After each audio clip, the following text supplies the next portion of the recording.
नमस्कार, मी प्रणाली भोसले. माझे कोकणमध्ये आपल्या सर्वांचं मनपूर्वक स्वागत करते. आज आपल्यासोबत आहेत सुप्रसिद्ध रेटिना तज्ज्ञ डॉक्टर प्रसाद कामत सर. नमस्कार. डॉक्टर प्रसाद कामत सर हे सुप्रसिद्ध रेटिना तज्ज्ञ आहेत. शंकर नेत्रालय येथून ते प्रशिक्षित आहेत आणि गेली 15 वर्ष डॉक्टर भारतभर विविध राज्यांमध्ये डोळ्यांच्या रुग्णांच्या उपचारार्थ काम करत आहेत. आपण आज त्यांच्याकडून जाणून घेणार आहोत डोळ्यांचे विविध आजार, त्यांच्यावर केले जाणारे उपचार आणि काळजी कशा प्रकारे घेतली जाणार आहे. नमस्कार सर. नमस्कार. खेडमध्ये इन्फिगो आय केअर हॉस्पिटल हे सुसज्ज असं हॉस्पिटल सुरू झालेलं आहे आणि डॉक्टर प्रसाद कामत सर हे त्या हॉस्पिटलमध्ये कार्यरत आहेत. आपण जाणून घेऊयात इन्फिगो हॉस्पिटलबद्दल त्यांच्याकडून माहिती. नमस्कार, मी डॉक्टर प्रसाद कामत. तर इन्फिगोबद्दल थोडक्यात सांगायचं झालं तर इन्फिगो आय केअर हॉस्पिटल आम्ही 2018 साली सुरू केलेलं. तर सुरुवातीला पालघर आणि विरार या 2 हॉस्पिटल आमची सुरू झाली मुंबईमध्ये. त्यानंतर आता सध्या आमची 11 हॉस्पिटल्स महाराष्ट्रामध्ये कार्यरत आहेत.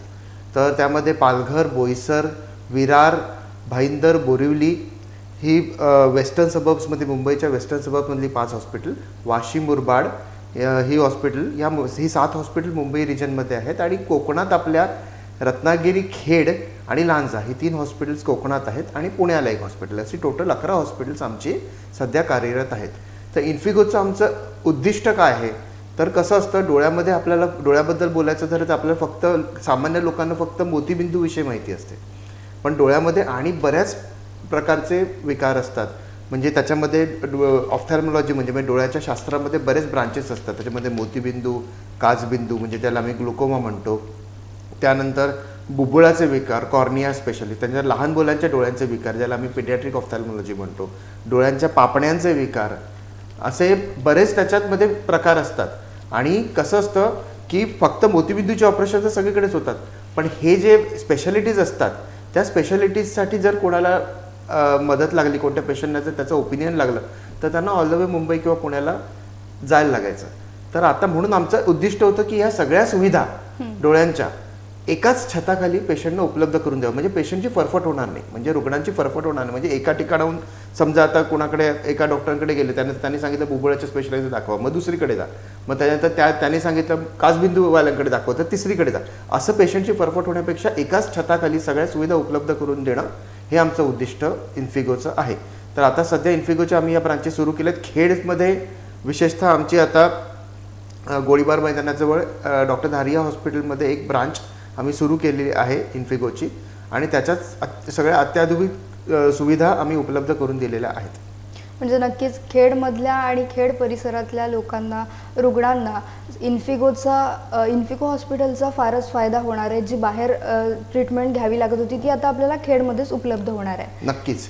कसं असतं की आतापर्यंत काय व्हायचं तर रेटिनासाठी किंवा बुबुळाच्या स्पेशलिस्टना भेटायला किंवा पडद्याच्या म्हणजे रेटिनाच्या स्पेशलिस्टना भेटायला ऑल द वे मुंबई किंवा पुण्याला जाण्याची गरज होती, कारण इकडे काही सुविधा नव्हती. तर आता आम्ही इकडे काय केलं, खेड हॉस्पिटलमध्ये आम्ही सगळ्या सुविधा उपलब्ध केलेल्या आहेत. मी स्वतः रेटिनाचा तज्ज्ञ आहे.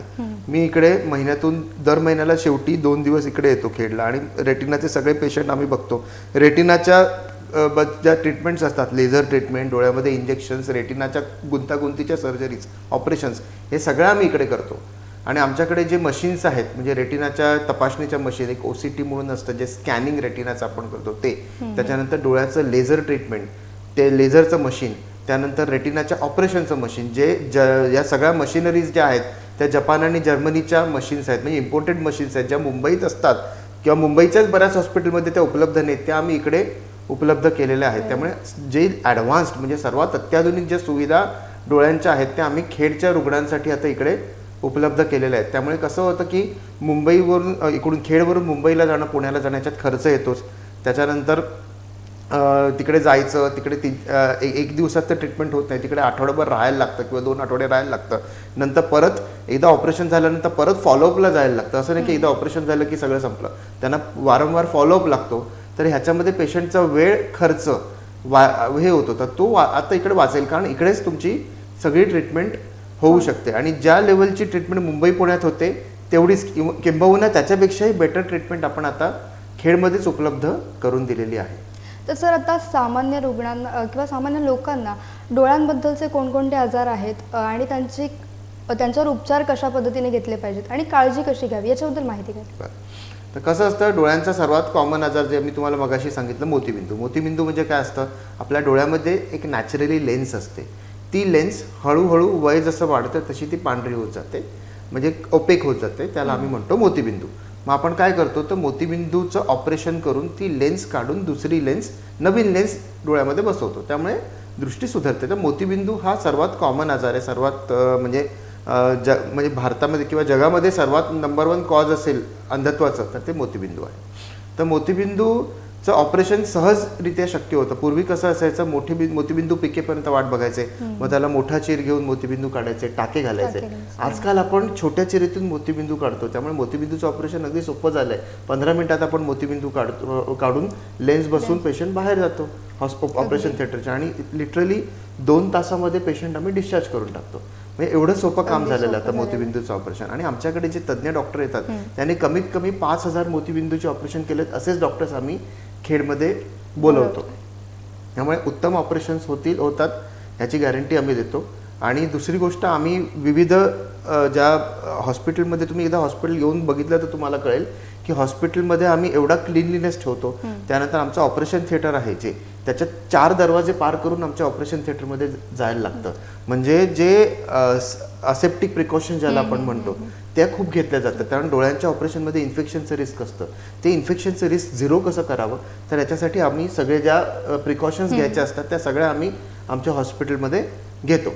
तर ते आहे. तर मोतीबिंदूचं जसं मी तुम्हाला सांगितलं ऑपरेशन्स होतात, आणि वेगवेगळ्या प्रकारच्या, अगदी इंडियन लेन्सपासून इम्पोर्टेड लेन्सपर्यंत वेगवेगळ्या प्रकारच्या लेन्सेसचे ऑप्शन्स आता इकडे अवेलेबल आहेत आमच्याकडे.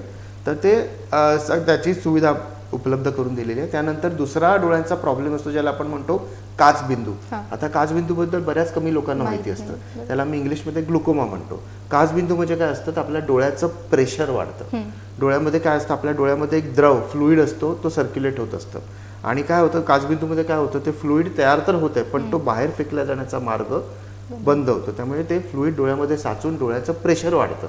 आणि डोळ्याचं प्रेशर वाढल्याने, आता जसं ब्लड प्रेशर असतं तर डोळ्यालाही प्रेशर असतं, ते नॉर्मली 8 ते 20 पर्यंत असलं पाहिजे. ते प्रेशर वाढल्याचे सुरुवातीला काही सिम्पटम येत नाहीत, आणि ते प्रेशर वाढल्याने डोळ्याच्या नसेवरती दाब पडून डोळ्याची नस खराब होते. आणि अनफॉर्च्युनेटली काचबिंदूमुळे जे डॅमेज असतं ते परमनंट असतं. त्यामुळे 40 नंतर आम्ही नेहमी रेकमेंड करतो की काचबिंदूची तपासणी प्रत्येकाने करून घेणं गरजेचं आहे. कारण याची सुरुवातीला काही लक्षणं येत नाही. सुरुवातीला थोडी साईड विजन कमी कमी होत जाते, पण ते आपल्याला कळत नाही, आणि जेव्हा लक्षात येते तेव्हा खूप उशीर झालेला असतो. आणि काचबिंदूच्या काही टेस्ट करायला लागतात ज्या आमच्याकडे उपलब्ध आहेत केडला. OCT म्हणून एक टेस्ट करायची असते, पेरिमेट्री नावाची टेस्ट असते ज्याने आपली पेरिफेरल विजन म्हणजे साईड विजन चेक होते. तर ह्या सगळ्या टेस्ट करून आपण काचबिंदूचं निदान इझिली करू शकतो. आणि 95% काचबिंदूच्या केसेसना आपण ड्रॉप्सनीच ट्रीट करू शकतो. आणि फक्त काही केसेसमध्ये जेव्हा ड्रॉप्सनी प्रेशर कंट्रोलमध्ये येत नाही तेव्हा ऑपरेशनचा पर्याय असतो, पण मॅक्झिमम केसेस ड्रॉप्सनीच ट्रीट होतात. तर काचबिंदू हा आजार आहे, त्याच्याबद्दल अवेअरनेस असणं गरजेचं आहे. त्याच्यानंतर तिसरं असतं बुबुळाचे विकार, डोळ्याच्या बुबुळाचे आजार. तर बुबुळाच्या आजारांबद्दल सुद्धा डोळ्याच्या बाहुली जे बुबुळ असतं ते पांढरं होणं, त्याच्यामुळे बऱ्याच लोकांना अंधत्व येतं. तर आपण ते बुबुळ काढून जे आय डोनेशन्स होतात त्याच्यातलं बुबुळ त्या पेशंटना बसवलं तर बऱ्याच लोकांना दृष्टी येऊ शकते. तर बुबुळाचे विकार, त्याच्यानंतर चष्म्याचा नंबर काढायचे ऑपरेशन्स असतात. म्हणजे जेव्हा ज्यांना हाय नंबर असतो त्यांना लेझर पद्धतीने आपण चष्म्याचा नंबर उतरवू शकतो. ज्यांना कॉस्मेटिकली चष्मा नको असेल त्यांना आपण ते लेसिक ऑपरेशन ज्याला आपण म्हणतो तो एक हे असतो डोळ्याचा. त्याच्यानंतर अजून असतात की लहान मुलांमध्ये डोळ्याचे विकार असतात ज्याच्याकडे बऱ्याच वेळा दुर्लक्ष केलं जातं. आम्ही नेहमी सांगतो की 3 वर्षानंतर प्रत्येक मुलाला 1 वर्षातून एकदा डोळ्यांच्या तपासणीसाठी डॉक्टरांकडे नेणं गरजेचं आहे. चष्मेवाल्याकडे तपासणी पूर्ण होत नाही. चष्मेवाल्यांकडे फक्त नजर चेक केली जाते. सायंटिफिकली जर तुम्हाला डोळे तपासायचे झाले तर डोळ्यांच्या डॉक्टरांकडूनच ते तपासणं गरजेचं असतं. तर ते असतं. तर लहान मुलांमध्ये तिरळेपणा असणं किंवा लहान मुलांमध्ये बऱ्याच वेळा चष्म्याचा नंबर असतो जो लक्षात येत नाही, आणि मग नंतर काय होतं, जसं मूल वाढतं तसं त्या डोळ्यांपासून आपल्या मेंदूपर्यंत सिग्नल जात नाहीत. त्यामुळे ते डोळे परमनंटली वीक होतात, ज्याला मी लेझी आहे किंवा आळशी डोळा म्हणतो. मग त्याला पुढे 12 वर्षानंतर काही ट्रीटमेंट नसते. त्यामुळे जर आपण वेळेवरती त्याचं निदान केलं तर वेळेवरती चष्मा वापरून आपण बाळाचे डोळे वाचवू शकतो. तो एक लहान मुलांचा जो हे आहे ॲम्ब्लायोपिया किंवा लेझी आहे म्हणतो ते लहान मुलांमध्ये तिरळेपणा असेल तर त्याचा वेळेवरती इलाज होणं गरजेचं असतं. ते लहान मुलांचे वेगवेगळे डोळ्याचे विकार असतात. आणि सर्वात महत्त्वाचं जर मी तुम्हाला सांगितलं माझं जे फील्ड आहे रेटिना, हां, तर ते रेटिनाचे वेगवेगळे विकार असतात. तर रेटिना ह्या सगळ्या हे सगळे डोळ्यांचे विकार झाले आणि म्हणजे मोतीबिंदू सोडून आणि बऱ्याच गोष्टी आहेत. आत्ता सध्या संसर्गजन्य रोगांचं प्रमाण वाढलंय, त्यात डोळे येण्याची साथ सुद्धा मोठ्या प्रमाणात झाली. तर मग डोळे येऊ नयेत याच्यासाठी काय काळजी घ्यावी आणि जर आलेच तर त्याचे उपचार कशा पद्धतीने करावेत? तर डोळे येणं हा ॲक्च्युली एक व्हायरल इलनेस आहे. हां, त्याला आम्ही आय फ्लू, कॉमन लँग्वेजमध्ये आपण त्याला आय फ्लू म्हणतो. तर हा अतिशय संसर्गजन्य रोग असतो. म्हणजे काय असतं आपल्या याच्यामध्ये लक्षणं काय असतात, आपल्या डोळ्याच्या पापड्यांना सूज येते, डोळे लाल होतात, डोळ्यातून चिकट स्त्राव बाहेर येतो. ओके, आणि डोळे उघडताना त्रास होतो, लाईटचा त्रास होतो आपल्याला, असे बरेच सिम्पटम्स त्याला जाणवतात. तर असे काही सिम्पटम जाणवले तर बऱ्याच वेळा लोक काय करतात की डोळे लाल झाले तर आपल्या फार्मासिस्टकडे म्हणजे औषधाच्या दुकानात जाऊन ड्रॉप घेतात. हे अतिशय चुकीची प्रॅक्टिस आहे. कारण बऱ्याच वेळा फार्मासिस्टमध्ये काय करतात, स्टिरॉइड ड्रॉप देतात. त्या स्टिरॉइड्सने काय होतं, ते तात्पुरतं बरं वाटतं, पण त्या स्टिरॉइड्समुळे डोळ्याची हानी होते लॉंग टर्म. त्यामुळे आम्ही नेहमी सांगतो की डोळे आले तर डोळ्यांच्या डॉक्टरांकडूनच त्याचा इलाज करून घ्यावा. जनरल फिजिशियन किंवा फार्मासिस्टकडून तो इलाज करून घेऊ नये. कारण डोळे जरी 90% लोकांचे डोळे आले तरी ते आपोआप बरे होतात म्हणजे 4-5 दिवसात.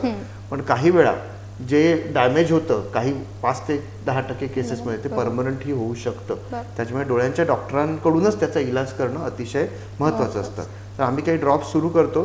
तुम्हाला काही प्रिकॉशन्स घ्यायच्या, तर घरी कोणाला डोळे आले असतील तर त्या माणसाने डोळ्याला वारंवार स्पर्श करू नये. पहिली गोष्ट, जर डोळ्याला स्पर्श केला आपण तर आपले हात वारंवार सॅनिटाईज करणं म्हणजे हात धुणं साबणाने किंवा ॲटलीस्ट सॅनिटायझर हातावर लावणं महत्त्वाचं आहे.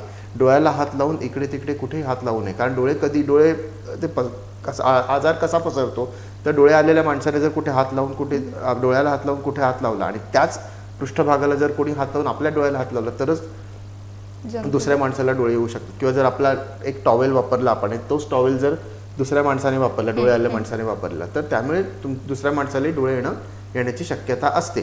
तर आपण तेवढे प्रिकॉशन्स बाळगले की बाबा आपले टॉवेल नॅपकिन वेगळे ठेवावेत, गरम पाण्याने थोडा स्वच्छ कपडा पिळून डोळ्याला शेक द्यावा गरम पाण्याचा, आणि डॉक्टरने सांगितलेले ड्रॉप वेळेवरती घातले तर आपले 4 ते 5 दिवसात डोळे ठीक होतात. आणि जर आपण ह्या प्रिकॉशन्स घेतल्या की बाबा आपण इकडे तिकडे कुठे हात लावला नाही, डोळ्याला जास्त हात लावला नाही, गॉगल लावून ठेवावा. आता एक कॉमन गैरसमज असतो की डोळ्यात बघितल्याने डोळे येतात, तर तसं काही नसतं. फक्त डोळ्याला स्पर्श करून जर आपण कुठे हात लावला किंवा टॉवेल नॅपकिन, जे डोळे आलेल्या माणसाचे टॉवेल नॅपकिन वापरले किंवा तर डायरेक्टली आपल्याला इन्फेक्शन होऊ शकतं. तर ह्या प्रिकॉशन्स जर तुम्ही केल्या, एस्पेशली लहान मुलांना सांभाळणं खूप गरजेचं आहे. कारण लहान मुलांना डोळे आले तर ते अतिशय त्रासदायक गोष्ट असते. त्यामुळे ह्या गोष्टींची जर काळजी घेतली तर तुम्ही ह्या साथीपासून नक्कीच वाचू शकाल. सर अगदी नक्कीच तुम्ही जो सल्ला दिलाय तो प्रेक्षकांसाठी अतिशय उपयुक्त आहे. तर प्रेक्षक हो, जर तुम्हाला कोणाला डोळे आले असतील किंवा तुमच्या फॅमिलीमध्ये किंवा ओळखीमध्ये कोणाला डोळे आले असतील तर त्यांनी आपले डोळे हे डोळ्यांच्या डॉक्टरकडे जाऊन चेक करून घ्यावेत, तपासून घ्यावेत. आणि जर डोळे आले असतील तर डोळ्यांच्या डॉक्टरचा सल्ला घेणं गरजेचं आहे. आणि जर तुम्ही सरांनी सांगितलेल्या पद्धतीने काळजी घेतलीत तर नक्कीच डोळे आले असतील तर त्याचा त्रास कमी जाणवेल आणि लवकरात लवकर ते बरे होतील. आणि जर काही डोळ्यांच्या समस्या जाणवल्यास तर नक्कीच इन्फिगो आय केअरला भेट देऊन तुम्ही तिथे डॉक्टरांचा सल्ला घेऊ शकता. तर सर तुम्ही आता रेटिना तज्ञ आहात. तर रेटिना म्हणजे नेमकं काय? कसं असतं, आपला डोळा एक कॅमेरासारखं काम करतो. कॅमेरा तुम्ही सगळ्यांनी बघितला असेल. कॅमेरामध्ये एक लेन्स असते, कॅमेरामध्ये एक रोल असतो. तशीच आपल्या डोळ्यामध्ये एक लेन्स असते ज्याच्यात मोतीबिंदू होतं, जे मी तुम्हाला सांगितलं. मग आपण ती खराब झालेली लेन्स काढून नवीन लेन्स बसवतो. आणि रेटिना म्हणजे डोळ्याचा पडदा जो असतो, जो कॅमेराच्या रोलसारखा असतो. तुम्ही कॅमेरामध्ये किती चांगली लेन्स टाका, रोल खराब असेल तर फोटो येतील का? नाही येत व्यवस्थित. तसंच डोळ्याचं असतं. म्हणजे तुम्ही डोळ्यामध्ये लेन्स किती चांगली असेल, तर तुमचा रेटिना खराब असेल तर तुम्हाला दृष्टी येणार नाही. त्यामुळे रेटिना हा डोळ्याचा सर्वात महत्त्वाचा भाग असतो. कारण त्या रेटिनापासून जेव्हा आपल्या मेंदूला सिग्नल जातात तेव्हा आपल्याला दिसतं. त्यामुळे रेटिना सर्वात महत्त्वाचा भाग असतो. तर रेटिनामध्ये रेटिनाचे जे प्रॉब्लेम्स असतात ते कुणाकुणामध्ये जास्त येऊ शकतात. तर पहिली गोष्ट डायबेटीस, मधुमेह ज्याला आपण म्हणतो. तर मधुमेहाच्या लोकांमध्ये रेटिना प्रॉब्लेम येण्याची जास्त शक्यता असते. आता मधुमेह हा आजकाल एवढा कॉमन आजार झालेला आहे सगळ्यांना. की साधारणतः 14 ते 15% भारतीयांना मधुमेह आहे. आहेच. म्हणजे तुम्ही बघा, भारताची पॉप्युलेशन जर 140 कोटी आहे तर त्याच्यामध्ये जवळजवळ 18 कोटी लोकांना डायबिटीस डायबिटीज आहे. आहे. आणि जर ह्या डायबिटीसच्या लोकांमध्ये जवळजवळ 30% लोकांना डायबिटिक रेटिनोपॅथी म्हणजे डायबिटीसमुळे रेटिनामध्ये नुकसान होतं. म्हणजे केवढा हा प्रॉब्लेम केवढा मोठा आहे. नॉर्मली हे लक्षात लोकांना ठेवा. रेटिना म्हणजे नेमकं काय माहीत नाही, तर मग अशा लोकांसाठी तुम्ही रेटिना म्हणजे सोप्या भाषेत काय सांगाल? त्याच्यावर पर्टिक्युलरली रेटिना जर आजार झाले तर त्याच्यावरती उपचार, रेटिनाचे कोणकोणते आजार तेच आहेत? तर कसं असतं की डायबिटीस, जसं मी तुम्हाला सांगितलं, मधुमेहामुळे रेटिनावरती प्रॉब्लेम येऊ शकतो. रेटिना म्हणजे मी तुम्हाला सांगितलं ना, दृष्टीपटल आहे, पडदा, डोळ्याचा आतला पडदा. तर डायबिटीसमुळे, मधुमेहामुळे याच्यावरती परिणाम होतो. जसं मला सांगितलं 30% डायबिटिक लोकांना डायबिटिक रेटिनोपॅथी म्हणजे हा रेटिनाचा प्रॉब्लेम असतो. त्याच्यातल्या जवळजवळ 15% लोकांची दृष्टी याच्यामुळे जाऊ शकते रेटिना. तर त्याच्यामुळे. आणि प्रॉब्लेम काय असतं की डायबिटिक रेटिनोपॅथी जे असतं त्याची सुरुवातीला काही लक्षणं येत नाहीत. फक्त डोळ्यामध्ये काही ब्लड ब्लिडिंग सुरू होतं, ज्याची सुरुवातीला लक्षणं येत नाही. आणि मग कधी कधी काय होतं, डोळ्यामध्ये रक्ताच्या गाठी बनतात आणि त्या रक्ताच्या गाठी खूप ठिसूळ असतात. त्यामुळे आपण खोकलो शिंकलो तरी त्या रक्ताच्या गाठी फुटून ब्लिडिंग होतं आणि मग अचानक दृष्टी जाते. माझ्याकडे असे बरेच पेशंट येतात की डॉक्टर मला कालपर्यंत सगळं दिसत होतं आणि आज अचानक दिसायचं बंद झालं. तर ह्याचं कारण आहे की जर या रक्ताच्या गाठी फुटल्याने डोळ्यामध्ये ब्लिडिंग होतं डायबिटीसच्या लोकांमध्ये. तर आपण जर वेळेवरती जर दर 6-6 महिन्यांनी, म्हणून आम्ही नेहमी सांगतो की डायबिटीसच्या लोकांनी दर 6-6 महिन्यांनी रेटिनाची म्हणजे डोळ्याच्या पडद्याची तपासणी करणं अतिशय महत्त्वाचं आहे. जर वेळेवरती तपासणी केली गेली तर हा प्रॉब्लेम आपण वेळेवरती डायग्नोज करू शकू आणि त्याला वेळेवरती जर इलाज आपण केला तर हा प्रॉब्लेम आपण थांबवू शकतो. म्हणून डायबिटीसच्या लोकांनी काही त्रास असो वा नसो, दर 6-6 महिन्यांनी रेटिनाच्या तज्ज्ञांकडूनच रेटिनाची, त्यांच्या डोळ्याच्या पडद्याची तपासणी करणं अतिशय महत्त्वाचं आहे. तर ही गोष्ट झाली डायबेटिक रेटिनोपॅथीबद्दल. त्याचे विविध इलाज उपलब्ध आहेत, त्याच्याबद्दल मी नंतर बोलेनच. त्यानंतर ब्लड प्रेशर, ज्यांना हाय ब्लड प्रेशर असतं त्या लोकांमध्ये सुद्धा रेटिना प्रॉब्लेम असण्याची जास्त शक्यता असते. त्यामुळे ज्यांना हाय BP असतो, ब्लड प्रेशरचा त्रास असतो, त्यांनी अगेन 6-6 महिन्यांनी रेटिना तपासणं आवश्यक असतं. त्यानंतर तिसरा जो हाय रिस्क ग्रुप असतो रेटिनासाठी तो म्हणजे हाय मायनस नंबर. चष्म्याचा ज्यांना जास्त नंबर असतो, मायनस नंबर एस्पेशली, त्या लोकांमध्ये रेटिना वीक असण्याची शक्यता असते. आता कसं असतं, रेटिना वीक किंवा रेटिनामध्ये होल्स असतात अशा लोकांमध्ये आणि त्या ठिकाणाहून रेटिना फाटून रेटिना जागेवरून सरकणं म्हणजे रेटिना डिटॅचमेंट ज्याला आपण म्हणतो ते होऊ शकतं आणि रेटिना डिटॅचमेंटने दृष्टी जाऊ शकते. तर आपण काय करतो की जर वेळेवरती हे लोक आमच्याकडे आले आणि जर त्या रेटिनामध्ये वीक स्पॉट्स असतील तर आम्ही त्याला छोटं लेझर ट्रीटमेंट करून त्याला वेल्डिंग करून रेटिना मजबूत करतो आणि पुढचा प्रॉब्लेम थांबू शकतो. त्यामुळे ज्यांना हाय नंबर असतो चष्म्याचा म्हणजे -2, -3च्या वरचे नंबर, त्या लोकांनी तर कंपल्सरी वर्षातून एकदा तरी त्यांचा रेटिना चेक करणं गरजेचं असतं. तर हे हाय रिस्क तुम्हाला सांगितलं, डायबिटीज, ब्लड प्रेशर आणि हाय मायनस नंबर. चौथा हाय रिस्क ग्रुप असतो आता ज्याच्याबद्दल खूप कमी लोकांना माहिती असतं की प्रीमॅच्युअर बेबीज. म्हणजे जे बाळ 7व्या किंवा 8व्या महिन्यात जन्मतात. नॉर्मली बाळ आईच्या पोटात 9 महिने असतं, तर 7व्या किंवा 8व्या महिन्यात सुद्धा काही बाळं जन्मतात. बरेच कॉमन झाले आजकाल प्रीमॅच्युअर बेबीज. तर त्याच्यामध्ये काय असतं, ह्या बाळांना जगवण्यासाठी त्यांना ऑक्सिजन दिला जातो, ऑक्सिजन मध्ये ठेवलं जातं. तर काय असतं, आपल्या डोळ्याच्या रक्तवाहिन्या ज्या असतात रेटिनाच्या त्या 9 महिन्यापर्यंत त्याची वाढ होत असते. आता हे बाळ आलंय बाहेर 7व्या महिन्यात, त्यामुळे त्या रक्तवाहिन्या इमॅच्युअर असतात आणि त्याच्यात जेव्हा ऑक्सिजन दिला जातो बाळाला तेव्हा त्या रक्तवाहिन्या फोफावून त्याच्यामध्ये डोळ्यामध्ये रक्ताच्या गाठी तयार होऊन त्या बाळाचा रेटिना जागेवरून सरकू शकतो. याला आम्ही रेटिनोपॅथी ऑफ प्रीमॅच्युरिटी म्हणतो. याच्याबद्दल फार कमी लोकांना, इव्हन पिडियाट्रिशियनना सुद्धा याच्याबद्दलचं अवेअरनेस कमी आहे सध्या. तर ह्या प्रीमॅच्युअर बेबी जर आजूबाजूला कोण असेल त्यांनी कंपल्सरी रेटिना तपासणं अतिशय महत्त्वाचं. कारण ह्या बाळांना जर वेळेवरती इलाज, कालच मी खेडमध्ये एक बाळ बघितलं ज्याचे दोन्ही डोळे ह्याच्यामुळे पूर्णपणे गेले. आता ते बाळाला काहीच दिसत नाही. तर मग असं जीवन बाळाला देण्यापेक्षा जर ह्या बाळांचा जर रेटिना तपासला गेला वेळेवरती तर आपण वेळेवरती काही लेझर ट्रीटमेंट किंवा डोळ्यामध्ये इंजेक्शन देऊन त्या बाळांचे डोळे वाचवू शकतो. तर जे बाळ 7व्या किंवा 8व्या महिन्यात जन्मतात त्यांची रेटिना तपासणं अतिशय महत्त्वाचं असतं. त्याच्यानंतर अजून एक गोष्ट असते, तर जे सिनियर सिटीजन असतात 60 वर्षाच्या वरची लोक, त्यांनी तर कंपल्सरी रेटिना 6 महिन्यातून एकदा रेटिना तपासणं आवश्यक असतं. कारण त्याच्यामध्ये एक वेगळ्या प्रकारचा प्रॉब्लेम असतो ज्याला आम्ही एज रिलेटेड रेटिनल डिजनरेशन म्हणतो. जसं आपलं शरीराच्या सगळ्या अवयवांची झीज होते तशी रेटिनाची ही वयानुसार झीज होते. आणि तर त्याच्यामध्ये हा जो प्रॉब्लेम असतो तो 60 वर्षाच्या वरच्या जवळजवळ 40 ते 50% लोकांमध्ये असतो आणि 70 वर्षाच्या लोकांमध्ये तर जवळजवळ 60-70% लोकांमध्ये हा प्रॉब्लेम एवढा कॉमन आहे त्यामुळे सिनियर सिटीजन्सनी रेटिनाची तपासणी ह्याच्यासाठी करणं गरजेचं असतं, कारण ह्या प्रॉब्लेममध्ये कधी कधी रेटिनामध्ये ब्लिडिंग होऊन दृष्टी जाऊ शकते. त्यामुळे त्याच्यासाठी सुद्धा 60 वर्ष वयोगटाच्या वरच्या लोकांनी एक तर मोतीबिंदू त्यांच्यात असतोच कॉमन, प्लस हा रेटिनाचा प्रॉब्लेम. याच्यासाठी आम्ही सांगतो 60 ऑफ लोकांनी रेटिनाची तपासणी 6 महिन्यातून एकदा करावी. तर हे सगळे जे हाय रिस्क ग्रुप्स आहेत जे मी तुम्हाला सांगितलं, ह्या लोकांमध्ये रेटिना तपासणं गरजेचं. आणि सामान्य माणसाने सुद्धा वर्षातून एकदा डोळ्याची तपासणी, जरी काही ह्याच्यातल्या गोष्टी नसतील तरी वर्षातून एकदा डोळ्यातून तपासणी करणं अतिशय गरजेचं आहे. तुम्ही विचार करा, आपण आपल्या कार घेतो तर कारमधल्या टायरची हवा सुद्धा आपण वेळोवेळी चेक करतो की नाही. त्याच्यानंतर कारची दर 6-6 महिन्याने आपण हे करतो, सर्व्हिसिंग करतो. पण आपले डोळे जे आपल्याला आयुष्यभर साथ देतात त्या डोळ्यांविषयी आपण विचार करतो का? नाही, फार कमी केला. कळतंय?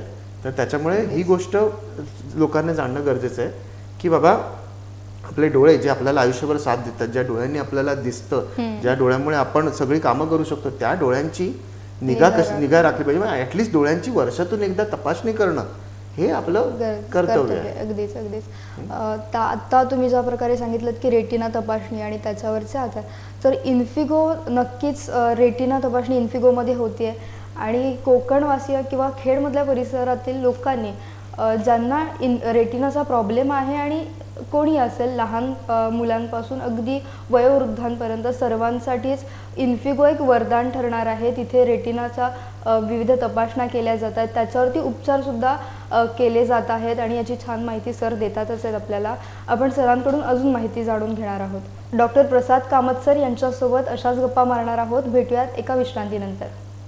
खेडमध्ये साकारलंय कोकणच्या वैभवशाली निसर्गाला साजेसं अलिशान साई रिसॉर्ट. सेलिब्रेशन असो व लग्न सराई, इथं होईल आपल्या अविस्मरणीय क्षणांची साठवण. हायटेक रूम्स सोबत कोकणी चवीचा स्वादिष्ट साज, पंचतारांकित क्लब हाऊस सह लुटा बोटिंगची मज्जा.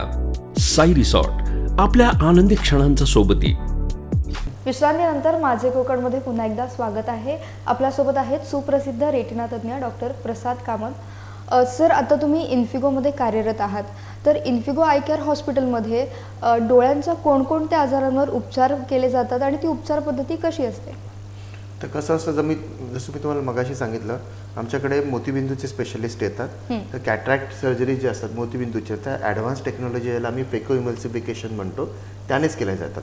त्याच्यानंतर आमच्याकडे 90% ऑपरेशन्स डोळ्याच्या कोपऱ्यात इंजेक्शन न देता, म्हणजे फक्त ड्रॉप टाकून, की पूर्वी कसं इंजेक्शन देऊन ऑपरेशन करायचं, आजकाल आम्ही डोळ्यात ड्रॉप टाकून अनस्थेशिया देऊन ऑपरेशन करतो, म्हणजे इंजेक्शनची गरज नसते. त्यामुळे डोळ्याला पट्टी लागत नाही ऑपरेशन, तर फक्त एक काळा चष्मा लावायला लागतो आणि आम्ही पेशंटना डिस्चार्ज करून टाकतो 2 तासामध्ये. म्हणजे जी सर्वात ॲडव्हान्स टेक्नॉलॉजी आहे तीच. आणि जसं मी तुम्हाला सांगितलं मगाशी की ज्याने कमीत कमी 5,000 ऑपरेशन केले तसेच डॉक्टर्स आम्ही घेतो. त्यानंतर आमच्याकडे जे कॅटरॅक्टचं मशीन आहे, फेकोचं मशीन आहे, ते जर्मन टेक्नॉलॉजीचं मशीन आहे, अत्याधुनिक मशीन आहे. तर त्याच्यामुळे त्याचे रिझल्टसुद्धा तेवढेच चांगले असतात. ते झालं मोतीबिंदूच्या ऑपरेशनबद्दल. त्यानंतर काचबिंदूसाठीच तो आमच्याकडे एक स्पेशलिस्ट आहेत, डॉक्टर येतात जे काचबिंदूचे ऑपरेशन करतात, काचबिंदूच्या पेशंटना बघतात, असेही डॉक्टर एक आहेत आमच्याकडे. रेटिनाची ट्रीटमेंट मी करतो, जसं मी तुम्हाला सांगितलं. आता रेटिनाबद्दल म्हणजे डोळ्याच्या पडद्याबद्दल काय काय सुविधा आहेत ते मी तुम्हाला सांगतो. तर पहिले एक OCT नावाचं मशीन आहे, ज्याने आम्ही रेटिनाचं स्कॅनिंग करतो. स्कॅनिंग म्हणजे काय असतं, जसं CT स्कॅन असतं तसं रेटिनाचं आपल्याला मायक्रोस्कोपिक स्ट्रक्चर, फक्त आपण काय एक ती छोटीशी प्रोसिजर असते. त्यामुळे आम्ही काय करतो, पहिली गोष्ट रेटिना तपासण्यासाठी आपल्याला डोळ्यामध्ये ड्रॉप टाकून डोळ्याची बाहुली मोठी करायला लागते, कारण रेटिना डोळ्याच्या मागे असतो. त्यामुळे बाहुली मोठी केल्याशिवाय आपल्याला रेटिना दिसत नाही. त्यामुळे रेटिनाची तपासणी करायला येताना नेहमी लक्षात ठेवावं की सोबत कुणाला घेऊन यावं शक्यतो, कारण ऑपरेशन जे ड्रॉप टाकल्यानंतर साधारणतः पाऊण ते 1 तास डोळे बंद करून बसायला लागतं आणि ड्रॉपच्या इफेक्टमुळे नंतर पुढचे 5 ते 6 तास आपल्याला अंधुक दिसतं. त्यामुळे कोणाला तरी सोबत घेऊन येणं किंवा व्हेकल न घेता, ड्राईव्ह न करता येणं रेटिना तपासण्यासाठी महत्त्वाचं असतं. त्यानंतर जेव्हा आपण डोळ्यात औषध टाकतो त्याच्या आमच्याकडे एक मशीन आहे, ते आम्ही रेटिना चेक करतो. त्याच्यानंतर जर गरज वाटली तर आम्ही हे स्कॅनिंग सांगतो, जे मी तुम्हाला सांगतो. स्कॅनिंग 2 मिनिटात होतं, हार्डली 2 मिनिटं लागतात त्याला. आणि त्या स्कॅनने आपल्याला रेटिनाचं सूक्ष्म चित्र म्हणजे मायक्रोस्कोपिक स्ट्रक्चर कळतं. म्हणजे रेटिनामध्ये काही प्रॉब्लेम असतो तो लगेच डायग्नोज होतो 2 मिनिटाच्या आत.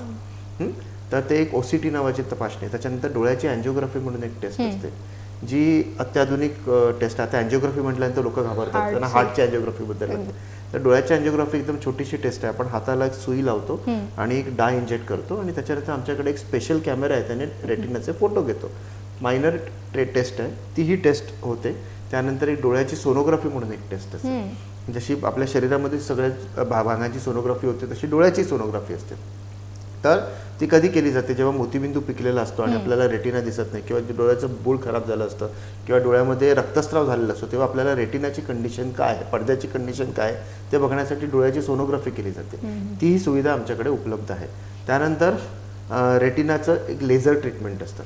आता लेझर म्हणजे काय असतं थोडक्यात मी तुम्हाला सांगतो. तर रेटिनामध्ये काही रक्ताच्या गाठी बनतात डायबिटीसमध्ये. ते का होतात, कारण रेटिनाचा ऑक्सिजनचा पुरवठा कमी झालेला असतो.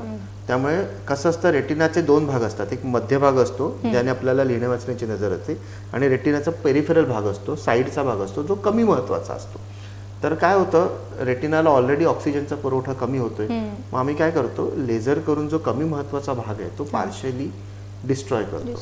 त्याच्यामुळे कसं, रेटिनाच्या मध्य भागाला जास्त पुरवठा होतो ऑक्सिजनचा, आणि त्या रक्ताच्या गाठी ज्या बनतात त्या सुकतात, आणि त्याच्यामुळे ब्लिडिंगचं रिस्क म्हणजे रक्तस्राव होण्याचं रिस्क कमी होतं. थोडक्यात सांगायचं झालं लेमन टर्ममध्ये, की आपल्याकडे 10 लोकांचं खाणं आहे, सॉरी 5 लोकांचं खाणं आहे, आणि तुमच्याकडे 10 लोक जेवायला आले. तुमच्याकडे 2 पर्याय असतात, की जर तेच खाणं 5 लोकांचं 10 लोकांना पुरवून खायचं, म्हणजे सगळे अर्धपोटी राहतील, किंवा मग ऍटलीस्ट 5 लोकांना परत पाठवून 5 लोकांना पोटभर. हा सेकंड ऑप्शन जो आहे तो म्हणजे लेझर. म्हणजे लेझर ट्रीटमेंटने आपण काय करतो, तर रेटिनाचा रक्तपुरवठा व्यवस्थित होऊन त्याच्यामुळे ह्या सगळ्या रेटिनामध्ये जो प्रॉब्लेम असतो तो आपण हे करू. आणि लेझर छोटीशी ट्रीटमेंट असते. लेझरनंतर ताबडतोब घरी जाऊ शकतो, डोळे धुवू शकतो, ऑपरेशन सारखं काही नसतं. ही ट्रीटमेंट याला ग्रीन लेझर आम्ही म्हणतो, आणि ही सुविधा खेडमध्ये आमच्याकडे आता उपलब्ध आहे. त्यानंतर असतं डोळ्यामध्ये आपण काही इंजेक्शन देतो. तीही इंजेक्शन म्हटल्यानंतर डोळ्यात इंजेक्शन ते सुद्धा लोक घाबरतात, पण जराही इट इज ॲब्सोल्युटली पेनलेस, काही दुखत नाही. इंजेक्शन नंतर 5 मिनिटात तुम्ही ऑपरेशन थिएटरच्या बाहेर येता, आणि त्याच्यानंतर साधारणतः 1 तासभर पट्टी लागते डोळ्याला, आणि 2 दिवस डोक्यावर आंघोळ करायची नसते. त्यानंतर काही रिस्ट्रिक्शन्स नसतात. छोटीशी ट्रीटमेंट आहे. ही कधी केली जाते, जेव्हा डोळ्यामध्ये रक्तस्राव होतो, ब्लिडिंग होतं डायबिटीसमुळे किंवा कुठच्याही कारणामुळे. तर त्या केसेसमध्ये, किंवा डोळ्याच्या पडद्याला सूज येणं डायबिटीसमुळे, ह्या केसेसमध्ये आपण डोळ्यामध्ये इंजेक्शन्स देतो. कारण इंजेक्शन का दिली जातात, कारण रेटिना डोळ्याच्या मागच्या भागात असतो, आणि आपण जे ड्रॉप टाकतो ते डोळ्याच्या पुढच्या भागातच राहतात. त्यामुळे ड्रॉप्सनी रेटिनाची ट्रीटमेंट होत नाही.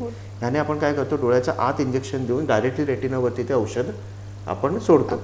त्यामुळे ते रेटिनावरती काम करतं. त्यामुळे डोळ्यात इंजेक्शन देण्याला मी इंट्राव्हिट्रियल इंजेक्शन्स म्हणतो.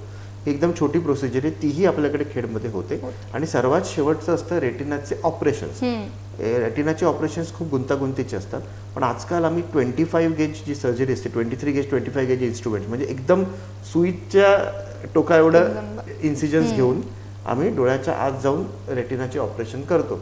त्यामुळे आजकाल बऱ्याच ऑपरेशनला टाकेही लागत नाही, त्यामुळे रिकव्हरी फास्ट होते. म्हणजे पूर्वीसारखं रेटिनाचं ऑपरेशन आता राहिलेलं नाही, आता एकदम हे झालेलं आहे. म्हणजे ॲडव्हान्स टेक्नॉलॉजीमुळे रेटिना ऑपरेशन नंतर सुद्धा चांगले रिझल्ट्स येतात. तर रेटिनाचं ऑपरेशन आम्ही कधी करतो, जेव्हा रेटिनामध्ये डोळ्यामध्ये ब्लिडिंग होतं किंवा रेटिना जागेवरून सरकतो, त्या केसेसमध्ये आम्ही रेटिनाचे ऑपरेशन्स करतो. तर तेही आमच्याकडे आता खेडमध्ये आम्ही आतापर्यंत जवळजवळ 15-20 रेटिनाचे ऑपरेशन्स ऑलरेडी केलेली आहेत, आणि आताही बरेच पेशंट आमच्याकडे येतात रेटिनाच्या ऑपरेशनसाठी. तर ती ऑपरेशन्स आता इकडेच उपलब्ध आहेत आपल्याकडे. तर हे झालं रेटिनाबद्दल.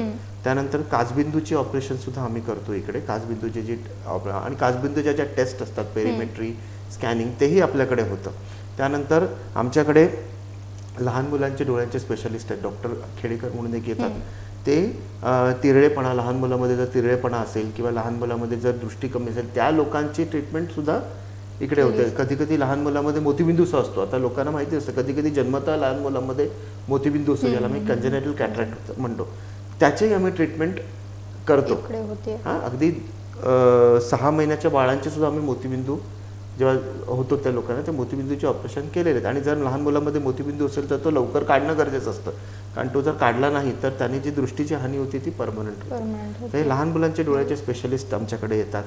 त्यानंतर डोळ्यांच्या बुबुळाचे स्पेशलिस्ट डॉक्टर वरुण गुप्ता म्हणून, ज्यांनी मध्य प्रदेशच्या चित्रकूट हॉस्पिटलमधून ट्रेनिंग घेतलेलं आहे, ते डॉक्टर आमच्याकडे महिन्यातून एकदा बुबुळाचे पेशंट बघायला येतात. तर ते कॉर्निया स्पेशलिस्ट सुद्धा आमच्याकडे उपलब्ध आहेत. बुब्बुळ ट्रान्सप्लांट करायची जी ऑपरेशन म्हणजे डोळे नवीन बुब्बुळ बसवायचं जे ऑपरेशन असतं तेही आमच्या हॉस्पिटल्समध्ये होतं.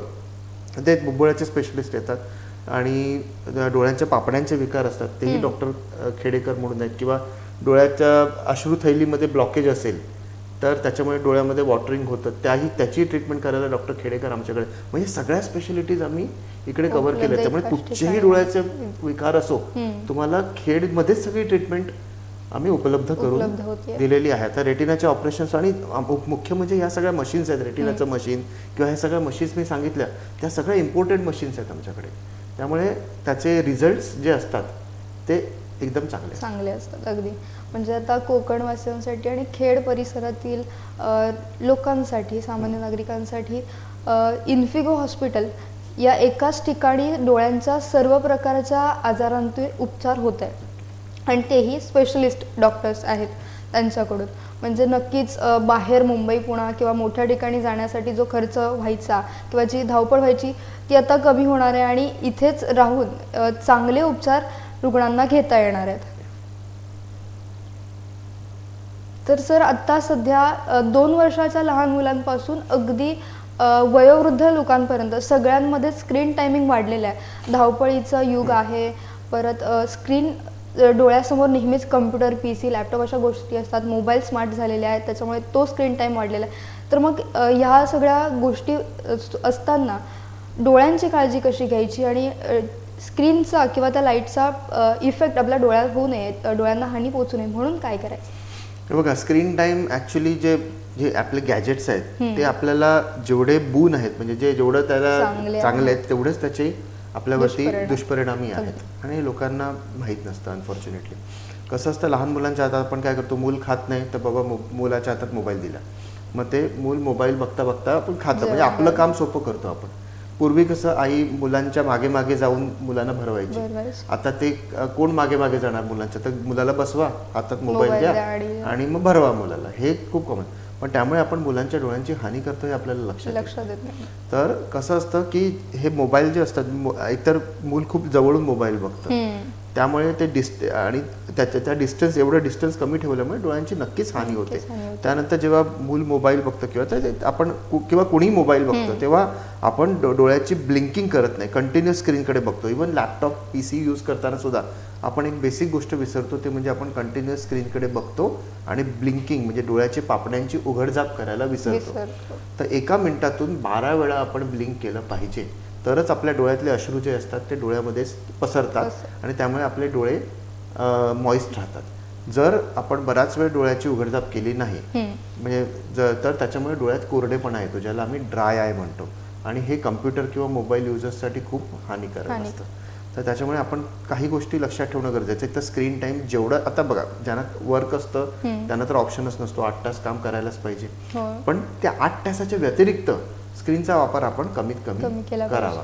लहान मुलामध्ये स्क्रीन देऊ नये. देणं आता आजकाल तर पर्याय नाही, बऱ्याच वेळा ऑनलाईन शिक्षण झालेलं आहे, कोविडमध्ये हा प्रमाण आणि वाढलेलं आहे. तर ॲटलीस्ट स्क्रीन टाईम 1 ते 1.5 तासावरती रिस्ट्रिक्टेड ठेवावा लहान मुलांचा, त्याच्या पलीकडे देऊ नये. त्यानंतर मोबाईलचा वापर किंवा लॅपटॉपचा वापर कधी पूर्ण लाईट बंद करून वापरणं, जे मोबाईल वापरतो बऱ्याच लोक मी बघितले की पूर्ण अंधार करून मोबाईल बघतात, ते सर्वात हानिकारक असतं डोळ्यांसाठी, ते अवॉइड करावं. त्यानंतर एक जसं मी तुम्हाला सांगितलं, वर्क सोडून, काम सोडून जो स्क्रीन टाईम असतो तो 1 ते 1.5 तासावर आणावा. त्यानंतर कम्प्युटरवरती किंवा मोबाईलवरती काम करताना ॲटलिस्ट जसं मी तुम्हाला सांगितलं 1 मिनिटातून 12 वेळा डोळ्याची उघडझाप करावी. अर्धा पाऊण तास कम्प्युटर वर्क झालं की 1 ते 2 मिनिटं डोळे बंद ठेवावे, मग परत तुम्ही काम सुरू करू शकता. डोळे स्वच्छ पाण्याने, थंड पाण्याने दिवसातून 2 ते 3 वेळा धुवावेत. ओके. आणि त्याच्यानंतर AC किंवा पंख्याची थंड हवा डायरेक्टली डोळ्यात येता कामा नये. कुठची थंड हवा डायरेक्टली डोळ्यात आली किंवा कारचा AC सुद्धा असतो, तर तो डायरेक्टली डोळ्यात आला थंड हवा, त्याने डोळ्यात कोरडेपणा येऊ शकतो. तर ती थंड हवा डायरेक्टली डोळ्यात येऊ नये. ते लागेल. काम करताना कुठचंही आपल्या मागून लाईट येत किंवा वाचताना आपल्या मागून लाईट यायला पाहिजे असं बघितलं पाहिजे. कम्प्युटरच्या स्क्रीनवरती कुठच्याही प्रकारचं रिफ्लेक्शन येता कामा नये, म्हणजे खिडक्यातून जो डायरेक्ट हे येतं किंवा कुठचंही स्क्रीनवरती रिफ्लेक्शन येता कामा नये, ते बघावं. ह्या सगळ्या गोष्टी आपण फॉलो करणं गरजेचं असतं. कम्प्युटरवरती काम करताना कंपल्सरी चष्मा लावावा, जो अँटी जरी तुम्हाला नंबर नसेल तरी 0 पॉवरचा चष्मा ज्याच्यावरती चांगल्या क्वालिटीचं अँटी ग्लेअर कोटिंग असेल असा चष्मा वापरावा. वापरणं गरजेचं. म्हणजे त्याच्यामुळे तुम्ही कम्प्युटरचा त्रास, तुम्हाला डोळ्यामुळे होणारा त्रास डायरेक्ट लाईटचा कमी त्रास होतो. हां, तर अँटी ग्लेअर कोटिंगवाला चष्मा वापरणं गरजेचं असतं. हां, आता ह्या सगळ्या गोष्टी तुम्ही जर पाळल्यात तर तुम्हाला कम्प्युटरमुळे डोळ्यावरती होणारा परिणाम कमी होईल तुमचा. तर ह्या काळजी तुम्ही घेऊ शकता. तर कसं असतं की डोळे आपली सेन्स ऑर्गन्स जे असतात 5, त्याच्यामध्ये डोळा हा सर्वात महत्त्वाचा असतो. जर कोणत्या माणसाला सांगितलं की बाबा तुमचं एक सेन्स ऑर्गन काम करायचं बंद करेल, समजा असं, तर देवाने, तर आपलं सर्वात शेवटी काय बोलू आपण की आम्हाला बाकी काही चालेल बाबा पण अंधत्व नको. तर डोळा हा सर्वात महत्त्वाचा सेन्स ऑर्गन आहे. आणि जसं मी तुम्हाला सांगितलं त्यामुळे त्याची निगा राखणं अत्यंत महत्त्वाचं असतं. मी तुम्हाला सगळं सांगितलंच की डोळ्याची काळजी कशी घ्यावी. तर प्रत्येक माणसाने वर्षातून एकदा तरी त्याचे डोळे तपासावे. लहान मुलांपासून अगदी 3 वर्षाचं मूल झाल्यापासून अगदी 90-100 वर्षाच्या वृद्धांपर्यंत प्रत्येकाने रेग्युलरली डोळे तपासणं आवश्यक आहे. ते सुद्धा डोळ्यांच्या डॉक्टरांकडून, चष्मेवाल्याकडून नंबर घेऊन फायदा नाही. तर हे महत्त्वाचं आहे. त्याच्यानंतर हाय रिस्क कॅटेगरी जे मी तुम्हाला सांगितलं, डायबिटीसच्या लोकांनी कंपल्सरी 6-6 महिन्यांनी डोळे तपासावेत. ब्लड प्रेशरच्या लोकांनी कंपल्सरी 6-6 महिन्यांनी डोळे तपासावेत. त्या काही त्रास असो वा नसो की बाबा मला काही त्रास होत नाही मी कशाला तपासू, तसं नाही. जसं मी तुम्हाला सांगितलं सुरुवातीला काही लक्षणं येत नाहीत बऱ्याच प्रॉब्लेमची. 40शी नंतर जनरली आम्ही सांगतो वर्षातून एकदा काचबिंदूसाठी डोळ्यांची तपासणी करावी. ज्यांना चष्म्याचा नंबर जास्त आहे त्या लोकांनी वर्षातून एकदा रेटिना तपासावा डोळ्याचा. ज्या प्रीमॅच्युअर बेबीज आहेत त्यांनी त्याच्या आईवडिलांनी प्रीमॅच्युअर बेबीज असतील तर त्यांचा रेटिना तज्ज्ञांकडून त्यांचा डोळ्याचा पडदा तपासून घेणं महत्त्वाचं आहे. तर त्यानंतर ज्यांना हाय कोलेस्ट्रॉल लेवल असते, कोलेस्ट्रॉल ज्यांचं वाढलेलं असतं, रक्तातल्या चरबीचं प्रमाण वाढलेलं असतं, त्यांनी सुद्धा डोळ्यांची तपासणी करणं गरजेचं असतं. ज्यांना टीबीची ट्रीटमेंट चालू असते त्या लोकांच्याही डोळ्यांवरती टीबीमुळे परिणाम होऊ शकतो. त्यामुळे टीबी ज्यांना झालेला असतो, क्षयरोग ज्याला आपण म्हणतो, त्यांनी सुद्धा डोळ्यांची तपासणी करणं रेग्युलरली करणं महत्त्वाचं आहे. कारण टीबीच्या काही औषधांनी सुद्धा डोळ्यांच्या नसांवरती परिणाम होऊ शकतो. तर ह्या सगळ्या जे हाय रिस्क कॅटेगरीज आहेत ज्या मी तुम्हाला सांगितल्या त्यांनी तर कंपल्सरी डोळे आणि डोळ्याचा पडदा तपासणं आवश्यक आहेच.